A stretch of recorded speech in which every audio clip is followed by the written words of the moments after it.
Hi, in this episode of Redneck 101, we're talking about disposal of fish carcasses. When we learned to pray, the Lord started answering our prayers for our daily bread, our daily fish and beyond, and we started catching a lot of fish. Pretty soon we encountered the challenges with disposing of the fish carcasses. I mean, you clean the fish, maybe you fillet them, maybe you prepare them some other way, but you're left with this leftover schmutz.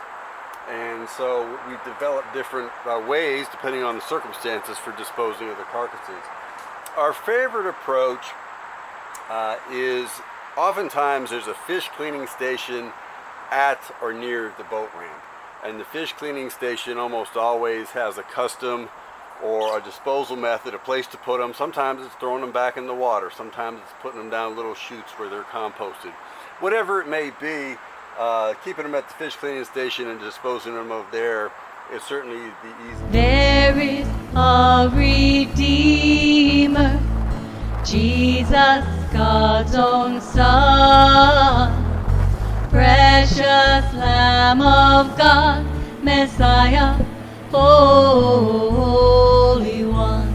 But sometimes maybe you're tired when you get back from fishing and you just want to keep them on ice overnight and clean them the next day. That's fine. Maybe there's no fish cleaning station and you need to clean them at home or some other place anyway, and that's fine too. But then, what do you do with the carcasses?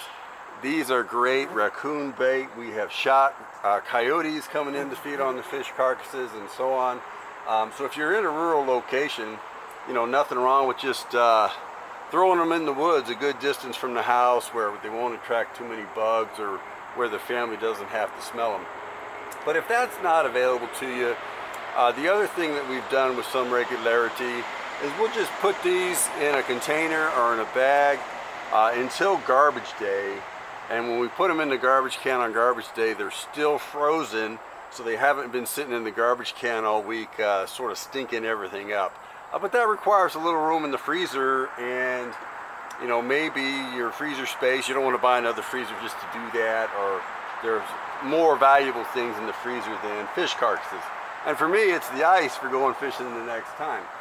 So one of the things I've started doing lately is I put the carcasses in a big Rubbermaid container like this, as a nice big striper, and they kind of fold up. Once you have most of the meat off, it's not too hard to fit them into a smaller space.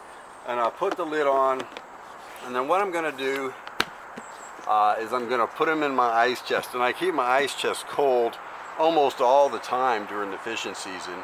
So the ice chest is sitting in the boat cold because I've learned that I can buy less ice by keeping it cold all the time, and I hope to make an upcoming video showing you some details about how I do that.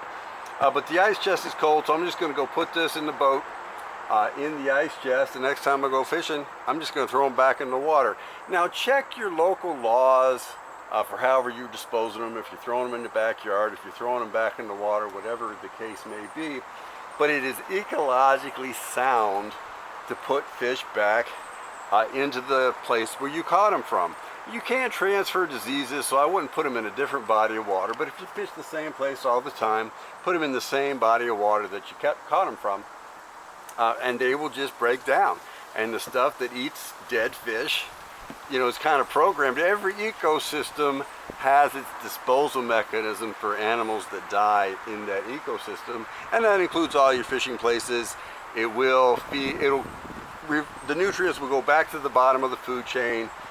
Crawfish or crabs or other crustaceans, pinfish, whatever it may be, will start eating on them, and that biomass will work its way back up the food chain.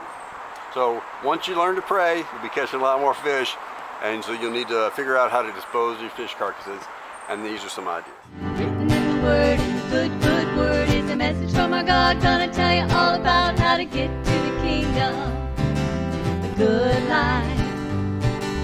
Written in the Word, in the good word, is a message from our God, gonna tell you all about how to get to the kingdom, the good life. Oh, I love Jesus.